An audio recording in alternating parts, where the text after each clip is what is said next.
And we're back still with the book of Revelations, and tomorrow is our last day, last chapter. And then we'll have finished reading the book of the Bible, the book of Revelation and the Bible in a whole year. I am so proud of myself. But before I get ahead of myself, let me share my lesson from Revelation 12 to 18. Again, I'll start with the caveats. These are just my lessons. They are far from exegesis. They are far from deep. They are far. I'm sure that you have more questions than answers by the time you're done.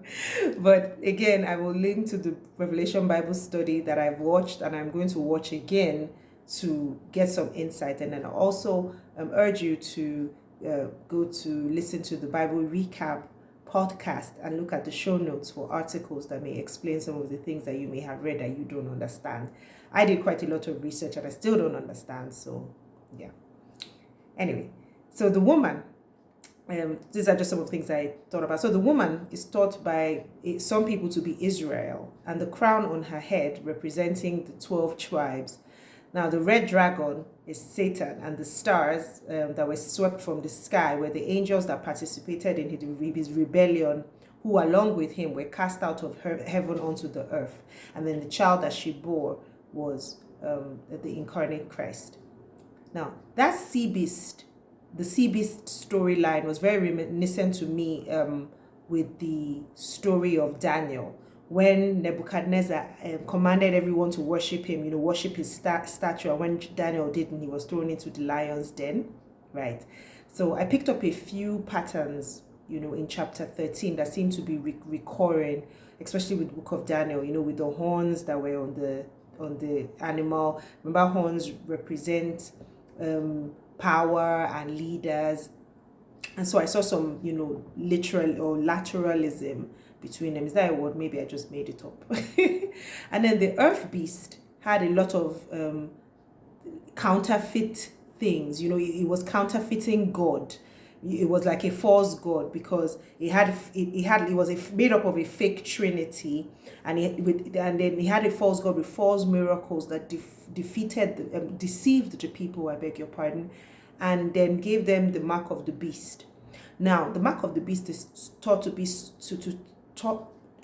by some to be, or some Hebrew people call it the anti-Shema. So if you remember the Shema is that prayer that the Hebrews or the Jews back then prayed, that, the Lord our God, the Lord is one. And, it was that prayer that they would put on their foreheads and their wrists in that word I cannot pronounce. But then, so this one was given a mark instead. Now,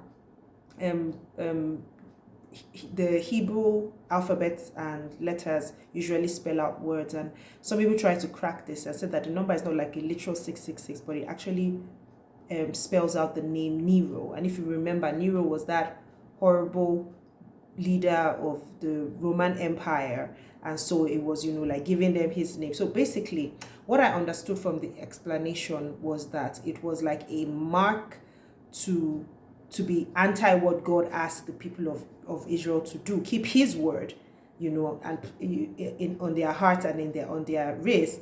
So now it was keeping the word of this false god, So basically everything was just going on there in what obviously we call Babylon 2.0, which was like a worse level of Babylon.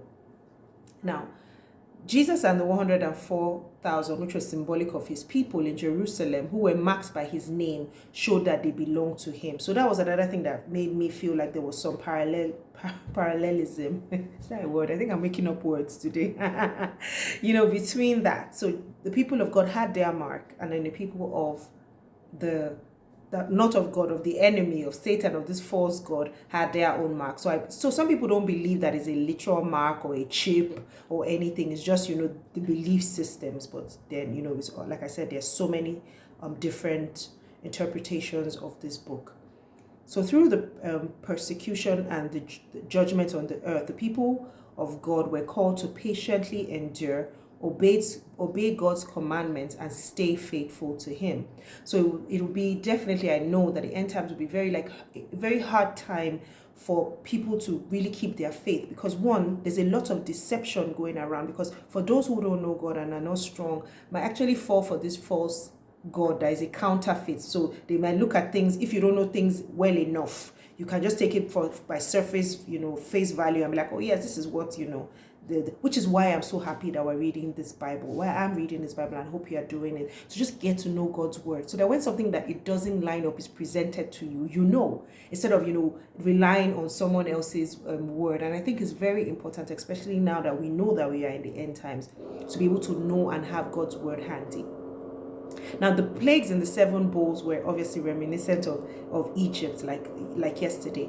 Now, the city referred to in chapter 17 is thought to be Rome, because Rome is apparently called the city set on 7 hills. I didn't know that. And some believe that the story holds not just historical, but also future implications. Now, here's my hashtag getting to know God lesson. Jesus is our conqueror. He's the Lord of Lords and the King of Kings. And those with him are called chosen and faithful. And you see that in Revelation 17:14. Jesus laid down his life, and his death guarantees us victory. So remember yesterday that I said that my takeaway, and all I am putting at the back of my mind, is the victory that comes at the end of all this terror. And I hope you are doing the same, and the book is scaring you too much.